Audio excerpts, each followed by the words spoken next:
guys, you asked for this topic, so we took some time. We did our investigation. We connected with some journalists who got scared to talk about this. So we are here to talk about Pizzagate. Now, many people speculate that Pizzagate was nothing. I mean, there's nothing to it. Well, guess what? We'll tell you how big of a thing it was and why you should be paying attention. So, 2016, guys, the biggest scandal was Podesta emails, okay? Yep. So Podesta emails, John Podesta emails got hacked. And at first people were like, okay, well, you know, it's just normal emails, whatever, nothing to it. But then once WikiLeaks got hold of it and kind of put it up there and people started going through those emails, they realized that there is some really shady stuff in there. And I picked like the best of the emails, and I actually have them here. Pizza and cheese. Pizza and The cheese. best emails. Best emails. And I kind of want to take you guys on a ride today. And, okay, that sounded really wrong for this episode, but we are keeping No, it sounded that. perfectly appropriate, actually. So, yeah. Take us away, Elizabeth. Take us on a ride. None of us really want to go, but it's So, all right. Well, let's talk about John Podesta himself, okay? Who is John Podesta? Well, John Podesta has been in politics since I was born. And this is no ordinary person. He was chief of staff for Clinton during Clinton administration. Before that, he was, I think, the head of this staff at White House. And then he became chief of staff. And then he advised Obama. So he counseled Obama and multiple other presidents. His brother, Tony Podesta, is equally interesting man. Well, he doesn't have much ties to politics, but somehow he still ends up, attending dinners at the White House. Somehow he still ends up advising presidents, having meetings with them, and so on. So both brothers are pretty well connected.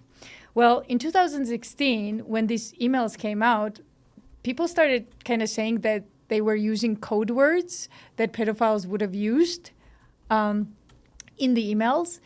But what's crazy is that I'm not even going to mention those things. Code words are not important here at all. Let's leave that aside. Let's talk about who was Podesta in communications with and why. That's way more important. Mm-hmm. So I want to read you a couple of emails, right? The first email that got my attention was one of Podesta's friends. And he was talking about this present he got, of like a box he got. And he was expecting pizza in it. And he, for some reason, got assortment of cheese. And he said that, well, no, I have to change my strategy. And this is so weird. I know. I'm going to read you an email right now, and you guys tell me if that's normal. If a normal human being would write anything like that, especially an email. So get this. Let's read the first email. You be the judge, guys, okay? I immediately realized something was different by the shape of the box. And I contemplated who would be sending something in a square-shaped box. Lo behold, instead of pasta and a beautiful sauce, it was lovely assortment of cheese. Then he goes, yummy. That is such an insane email. It's actually hilarious without the context of what we're talking about. Wait. It's not done. Please not done. Keep going. oh, no. I'm waiting for the return of my children and grandchildren from their holiday travels so we can demolish them together. Thank you so much, Dot. I hope you and your gang are well. I miss you both. Best wishes. Merry Christmas. Happy New Year. P.S. You'd think I'd do better playing dominoes on cheese than on a pasta? I have to change my strategy. What is going on here, guys? I might be dumb and not understanding this, but any ideas of what the heck he's talking about? I know exactly what's going on there. What's going on there? MK Ultra dosed him with some LSD, and he's getting deeply philosophical about what Domino's accidentally delivered him. I mean, there's nothing sinister about it. It's perfectly clear. Right, perfectly clear. Okay, so insane. Listen, this email, I guess you're saying it's perfectly clear. We cleared one email, guys. Nothing to it, right? It's waxing philosophical nothing for no special. good reason. Right.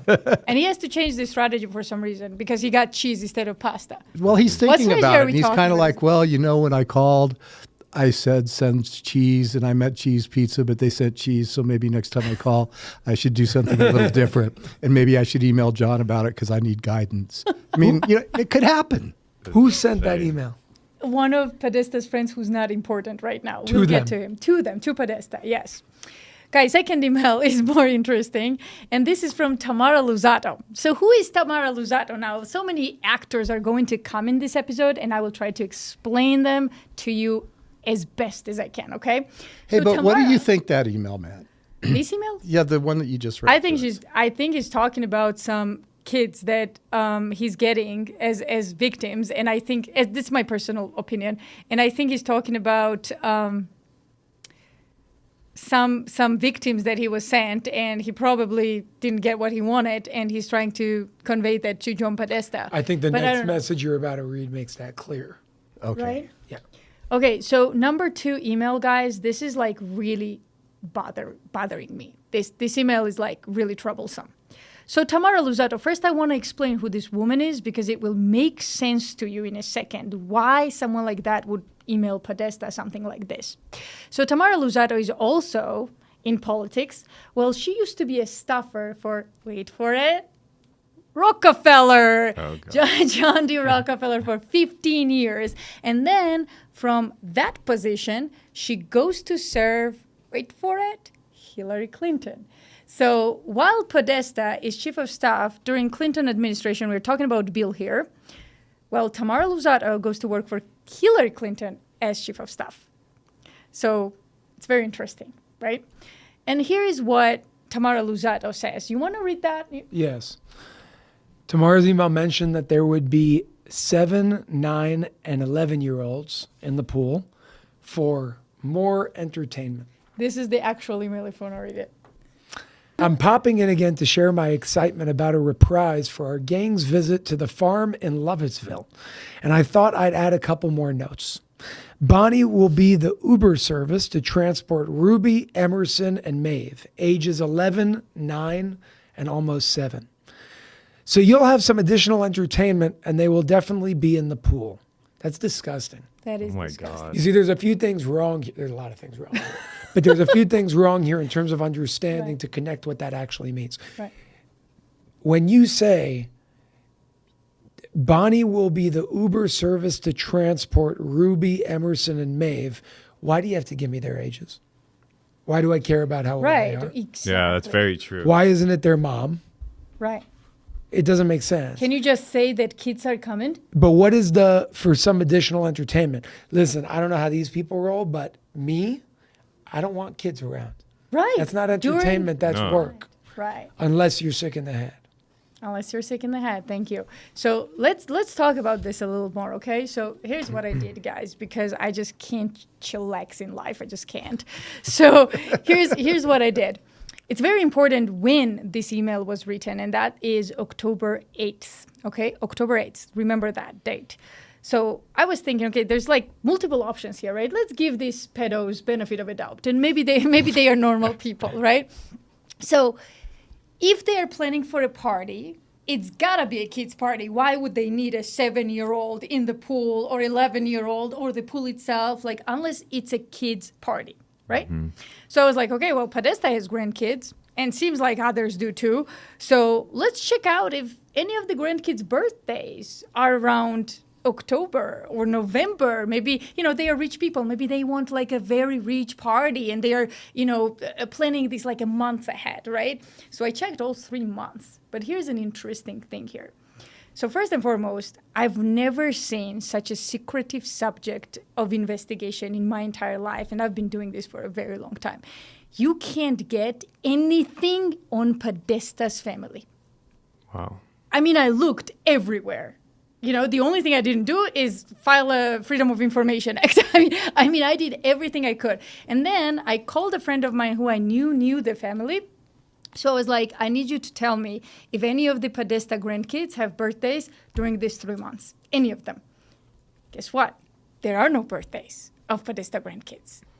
doing any of this. So just a random party for kids. Yeah, random party for kids. I mean, or it doesn't even sound like it's a birthday. It sounds like 3 kids, ages 11, 9, and 7, are going to be additional entertainment. Yeah. And be The in biggest pool. red flag is And the be in ages in the like, pool. Like, right. Yeah. Why I mean, you what are have you going to to do? say Put them ages next in to the pool? ice sculpture? I mean, yeah. Right. Like, what is insane. going on there? So, so if it's not a party, then why do you need kids there at all? Like, I just don't get this email. and why at do you need all. to say they will be in the pool? Right. For additional entertainment. Right. For a dish, yeah. Oh my But God. but the way she says that though, look, she says they will definitely be in the pool. Definitely. Like they have Does to it be sound in the normal? pool. That's sick. That's sickening. sick. We So- don't know who those kids are, do we? No, I don't know who those kids are, but We have their names. Ah, yeah, sure, they're but fake. the thing is, like, I mean, the email goes on. It says like a bunch of other stuff too, but all of it is weird. And then the third email is another weird thing, and it's from Tony Podesta, his own brother. First of all, is that a thing? Like, do brothers email now about normal stuff? Like, that's another weird thing. Never right? emailed Like, my brother in my life. Right. I don't think I've ever sent an email to my own brother about how he was doing yesterday or what's the Well, plan I mean, for some tomorrow. families are closer than others. You know, I know lots of brothers that talk. Wouldn't that make Well, you sense to can just text text? or call or. They were very Oh. close when it comes Yeah. to kids. Oh, Yeah. that's bizarre. Okay. so true. You know, I'm gonna just be quiet because I don't want to end up at the end of this. Hey, that guy's defending these weirdos. So I'm gonna sit down and it's good shut to play up. devil's advocate, especially on subjects like this, though. Yeah, but Right. I want to wait till we get to the end No, because we I'm went- not stepping in it. Right. And we went to, like, I mean, what we meant by emailing is why would you email your brother, not text them? Isn't it even more close? I mean, we could be very close family, but why are you emailing your brother? And I actually have a theory about this. They are emailing because they think they are safe. They think that they know NSA is tracing all our phones, so they are probably on it right now. Like we're talking about pedos and Podesta. So like they know they are outed if they do such things on the phone, but they think that, well, we're not really using governmental email, are we? So we must be secure. I mean, obviously it was a stupid thought because their emails ended up out in public, but here's a weird email from Tony Podesta to John Podesta, okay? Let's not get off topic here because this is too good, guys. And then we This got to is talk too about the manager of Comet Ping Pong. Oh, we'll get That's to gonna get you. Elefantes. Oh, We will get to Elefantes. So he's a different kind of monster. So Tony Podesta emails John Podesta and says, last night was fun. That's it. Like last night was fun. That's the title, right? And in the body of the email, he goes like, still in the torture chamber. Let me Camera on look at his the camera face with when you that. go through these- He goes, still in the torture chamber. Do you want to have 14th Valentine dinner? Meaning you two, he says, do you two want to have 14th Valentine dinner? I am guessing he's talking about the wife. So Podesta's wife, hey guys, you want to come over? Right after he says, still in the torture chamber. That email ends there. He's probably talking about his wife giving him a hard time about Valentine's Day. Oh, no. He's discussing, like, still in the torture chamber as for himself, but then he just asks the brother and the wife of the brother to come over for Valentine's. So I don't know. But yeah, if you still think that's normal, sure. Look, if you got a secret pedophile thing going, not that I know, but you don't invite, your pedophile brother and his wife to do something for Valentine's Day that's related to that. What if you both are pedophiles? Then what? The wife too? No, I'm talking First about of all, John. sure, that happens. Right? Yeah. Sometimes, yeah. But It's not as common, but it happens. Okay.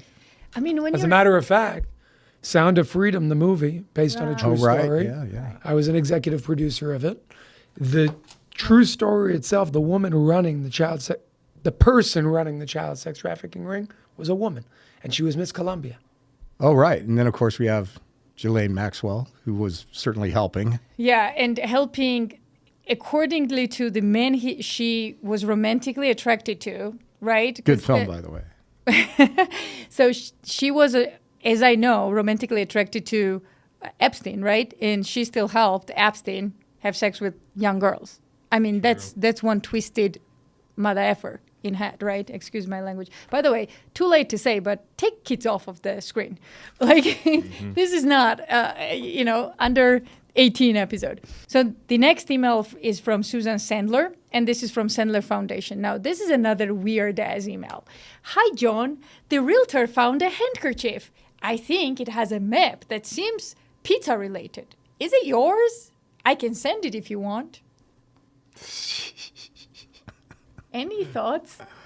I'm waiting to get to the Comet Ping Pong. Okay. Comet Ping Pong. Okay, so, all right. Well, in these emails, guys, there is a name that comes up and emails back and forth, John and, supposedly Tony as well, but John Podesta. And that person is James Alefantis. Have you ever heard of James Alefantis? Only because I looked into this. Why don't you tell us who James Alefantis is? He's the owner of a pizza store. Right. In Washington, D.C. And ping pong. He's gay. Not that that means anything, but just so you know his background. Mm-hmm. And he posted quite a few pictures with little kids. And his profile picture was with... Wait. We got to get to that later. This is so too good. This is so good. So let's a little bit more on John Alefantis himself, because I want people to kind of marinate into this, really the whole story and how bad it is. So, guys, Alefantis, as Jason said, owns a pizza place, okay, down in Washington, D.C. But what's amazing is he was called by GQ magazine one of the most powerful people in Washington, D.C. I mean, a pizza guy in the town where the most powerful people reside. Top 50 most powerful people. Right. Yeah. Top 50 most powerful people. Alefantis gets in the list. Please explain to me, how is this guy so powerful? On the paper, he's just a pizza owner. He might have great pizza.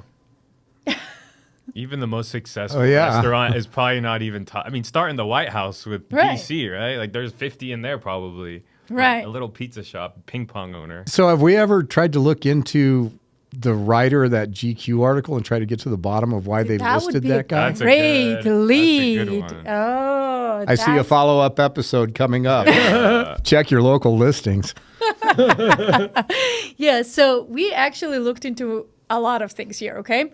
So James Alefantis has a husband, David Broke. David is into media, like surprise, surprise. So David is the founder of something called Media Matters for America, which is like a left-wing, watchdog. So James is very powerful. He has relationships with Bill and Hillary. I mean, why is it, guys, that Hillary Clinton and Bill Clinton are always surrounded by pedophiles? And people who die. Well, it's all connected. Who die. It's absolutely nuts. So, okay, here's what's disturbing about what Jason was about to talk about here. So Alefantis would not even come to, our attention if not for his psycho Instagram profile. Okay. So this guy has a weird Instagram profile. He has kids duct taped on a ping pong table with the hands. And in the picture... Pictures. Yeah, they are real pictures. And in the picture, you have this guy behind this kid that the only thing that's visible is his crotch, like the part of his crotch. And there's like a bunch of other weird stuff. But what really got my attention here was the profile picture. You want to take it from here? I'm sorry. Before I do, you need to see this picture. Look at that. So he's standing behind her. You only see him waist down, and look how she's laying down. That's creepy. That is creepy. Yeah, I could have gone my whole life and not seen that picture. Yeah. Well, there's worse ones, too. Much worse. Yeah, I don't want to see any more of that stuff. And that's Instagram. Literally. He puts it I think we need to Instagram. tighten up the laws. Right. And what's crazy, that we'll get to it, but the sick mind of these people, that, you know why he puts it out on Instagram? For the rest of the pedos. He puts it out because he's proud of it. So on the profile picture, he has a guy called Antinomus. Now, who the heck is Antinomus? Antinomus is this young boy, we call it Greek youth from Bithynia, who was a lover of Emperor Adrian. So where this emperor got this boy, right? Like, I mean, he was, first of all, historians document their relationship as like unusually sexual. So it's not even, it's gay sexual, right? Gay and sexual. It's unusually sexual. So this boy was too young for the emperor. All right? So, very much too young. Exactly. And what's amazing about this is that how does Antinomus die? He is drowned in the Nile, and historians, I'm not making this up, I promise you, historians say that this was a ritualistic killing of Antinomus. And right after that, what Adrian does is he kind of makes him a god. So Antinomus declares that, Adrian declares that Antinomus was a god and we should treat him like an entity, like a god or something. So they start, and what's crazy is that Adrian starts a cult of Antinomus. So this guy pretty much becomes, this young boy pretty much becomes the symbol of pederasty, which is love for young boys and so on. And this is the picture that Alefantis has on his profile. Yeah, and a lot of people think like people are reading too much into that story. Yeah. See, at first glance, people are saying, "Oh, you're reading too much into the story." But when all of this stuff started to come out, and he was getting backlash for the pictures on his Instagram account, he took it down. He took down the pictures for sure. But why would you change your profile picture if the profile picture means nothing? Right. So clearly, he kept the account up, but he changed his profile picture. Right. Well, nobody just grabs a spontaneous picture of a statue and puts it on their profile. Well, it's like, absolutely. Hello. I mean, also, as a history lover myself, I had a hard time figuring out who the heck Antinomus was. Well, they love symbolism too, and all these stories. That's their favorite. I'm looking at his Instagram now. Even his bio is weird. I mean, it's private, so you can't. He still has an Instagram. His bio is pizzas, ladders, light bulbs. Still? Sounds like some pedophile stuff to me. I don't know what. I feel like they just don't care. Honestly, he can't give it up.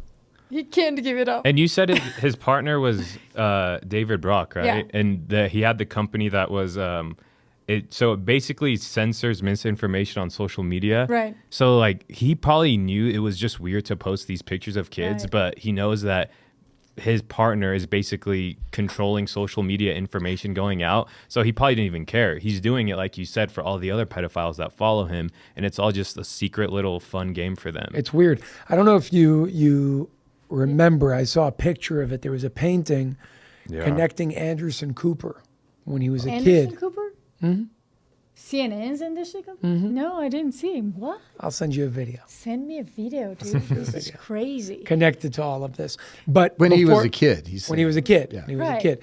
Before we continue here, I just want to bring something up also regarding a movie. Right. So we got the MK Ultra Who Cloned Tyrone thing. Now there's a movie that I also watched, incredible, very gruesome, giving you a heads up, called The Hunt from 2020. And in The Hunt, me and my brother-in-law are watching it. We just saw the trailer. It looked crazy. We're like, let's watch it. Right. And we realized this movie is a true story and is based on a lot of what we're seeing. So the movie starts with 12 people, random people, 9-to-5 job. But they don't call it a true story in the movie. You just know. I'm telling you it's a true story. Just like Who Cloned Tyrone is a true story. The Hunt was a documentary just like The Matrix. Exactly. Right. Same just exact like The Matrix, so these 12 people suddenly are basically kidnapped, brought on a plane to a different country, to a place called Manorgate. Not Pizzagate. I'm sorry, Manor, like good manners. Manorgate. Okay? Manorgate is a manor, a very big estate and property in the movie that these 12 people are taken to for this group of elites to hunt them for fun. Wow. What the? And the clues in the movie and how they speak and what they say will blow your mind. So it's interesting because this is called Manorgate in the movie. Mm-hmm. Then you have Pizzagate with the elites of what they're doing with pedophiles. You got to watch it. It's crazy. Wow. That is not. It's less about pedophiles, more about hunting, but hunting's a thing too. Well, then you have Squid Game, which is kind of like The Hunt on steroids. Yep. Literally. Same idea. Yeah. Same idea. Where you have rich people, they fund it, they do their thing. I don't know what the hell's wrong with them. And that's about it. Do you really want me to blow your mind right now? Yeah. With this Antinomus figure, right? We just said that there was a cult of Antinomus that this Adrian started because he was a pedo and he wanted like young boys and so on. So then they kill Antinomus with some ritualistic stuff in Nile, and then they make him God. And they they just like create this cult around him. But you know what's amazing about this? You know where this cult was most prevalent? Mm-hmm. and this is something that will shock people.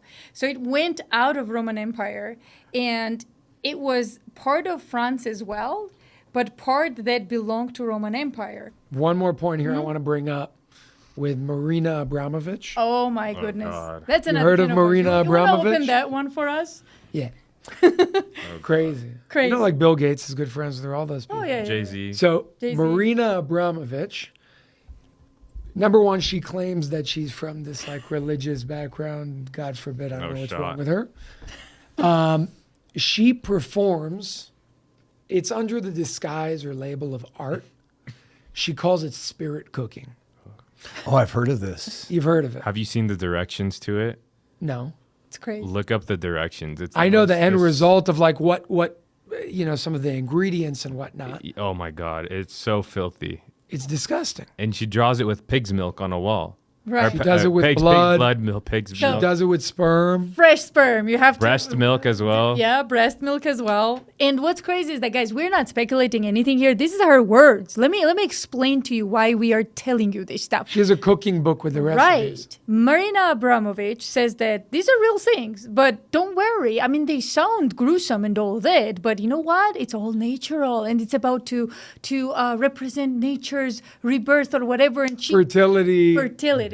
Don't Yeah. panic. It's organic. Have you guys seen the video of her and Lady Gaga?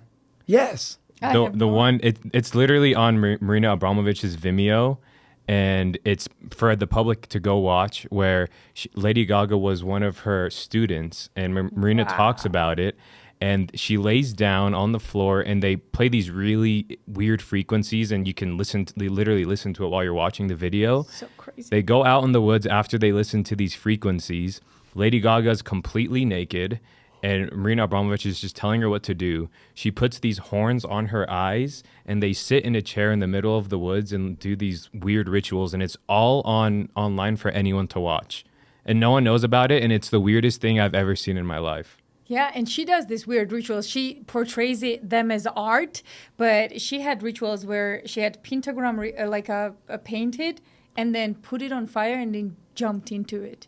Yeah. I mean, I would have had so much fun if she got some burns or anything out of it, but Yeah. she didn't. That's the thing. Like, it's weird. Like, she jumps in the fire made out of pentagram, and she gets no burns, no bruises, no nothing, That's and comes out of it. I mean, that's a witch. And I think she got famous off of, have you heard of Rhythm Zero, the experiment No. she did? That's what she got big off of. It was when she was younger. It was like a live experiment, and she had a table like this full of 70 items, all the way from roses and feathers to guns and knives and all kinds of stuff. gosh. And she would she would stand, and she would not move, and bystanders would come and pick any item they want, and they would use it on her.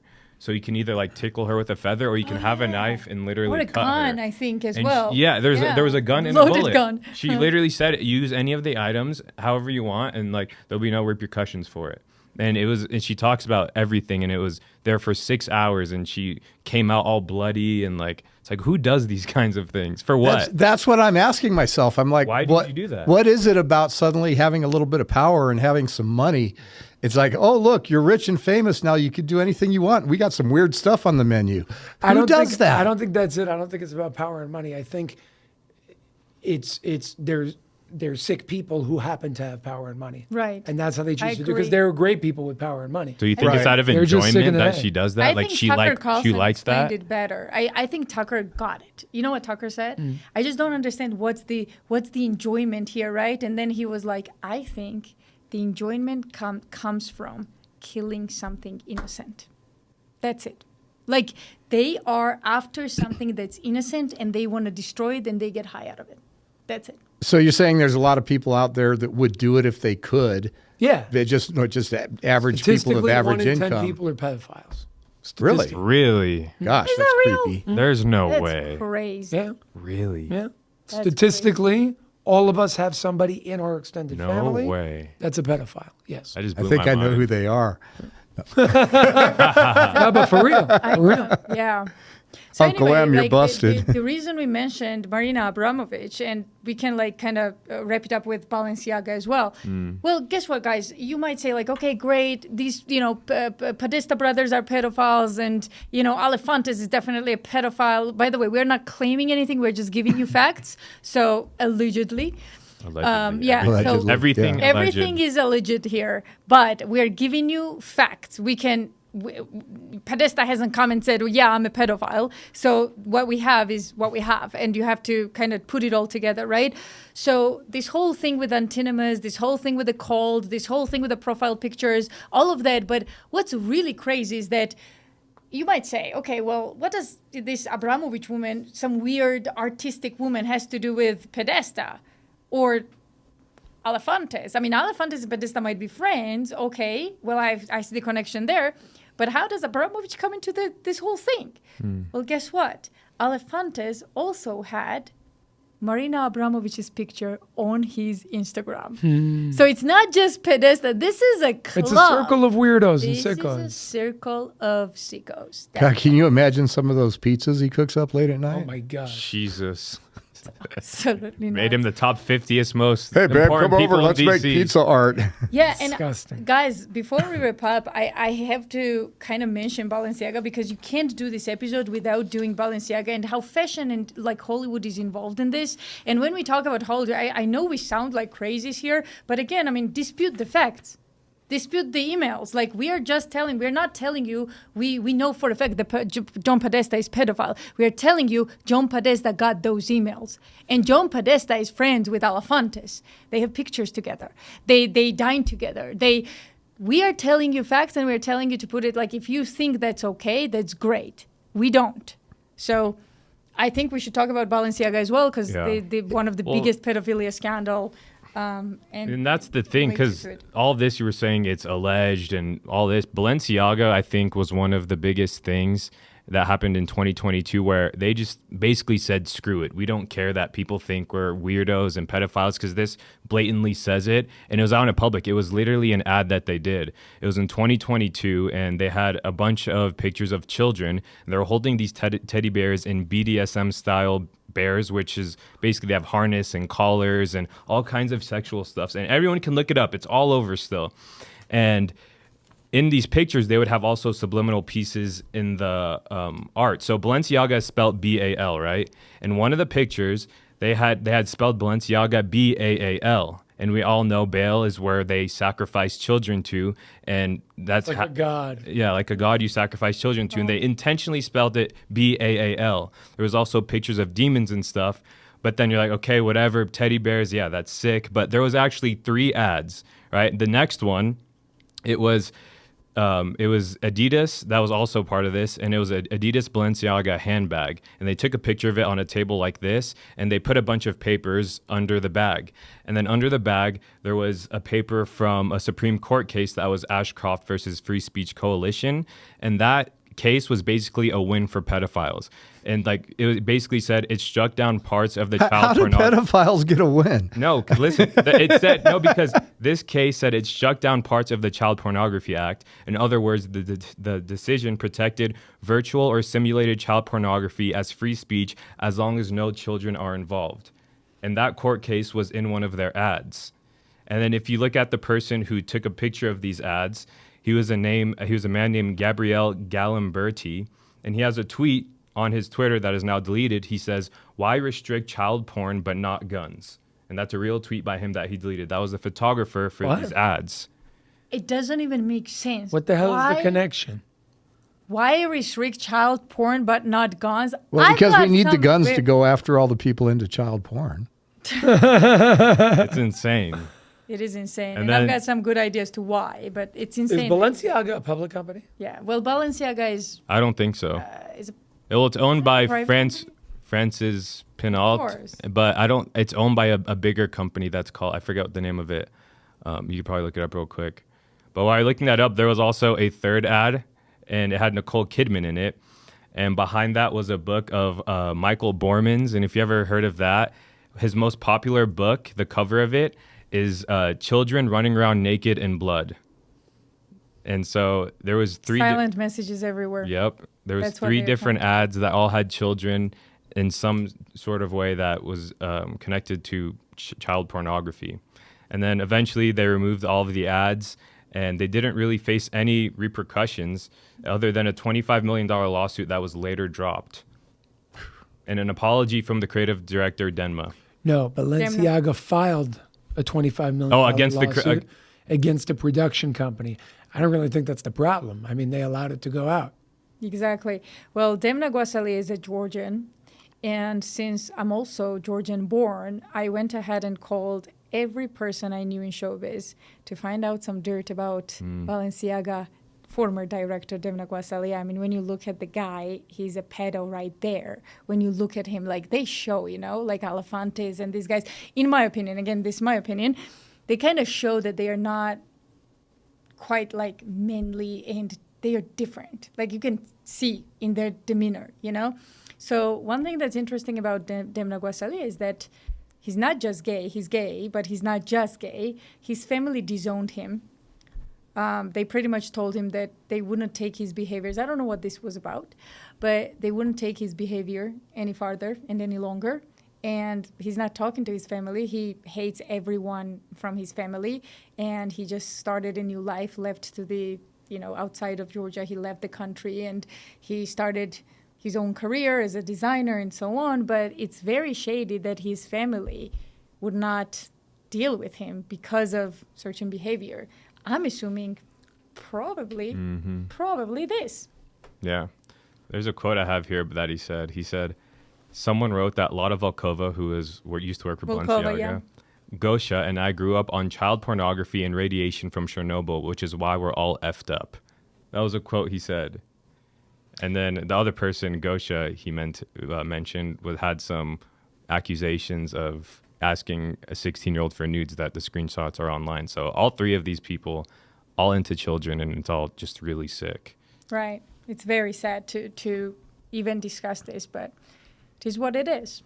So I have to say, as a layman that did not have a lot of understanding about this whole Pizzagate thing, I mean, on the surface, it sounds pretty preposterous. I mean, what, they're running child porn out of a pizza place and Podesta, presidential advisors involved, and they nickname it Pizzagate, like Watergate, and it just doesn't hold water. It's like, oh, that's too preposterous. I have to say something so we don't get sued. They don't run child pornography out of pizza place. We don't know that. We know that they are highly likely. That's what was alleged. Yeah, that was what it was alleged. Exactly. But, so I'm just saying that the story, when you first hear it, sounds ridiculous. For sure. And your average person's going to dismiss it out of hand. Right. Without even taking a deep dive. But then, you surprised me with the amount of circumstantial corroboration that it's actually a little spooky to think that. Right. And Podesta is a hero to the UFO community. He's the one that pushed the Clinton administration towards trying to get some kind of disclosure.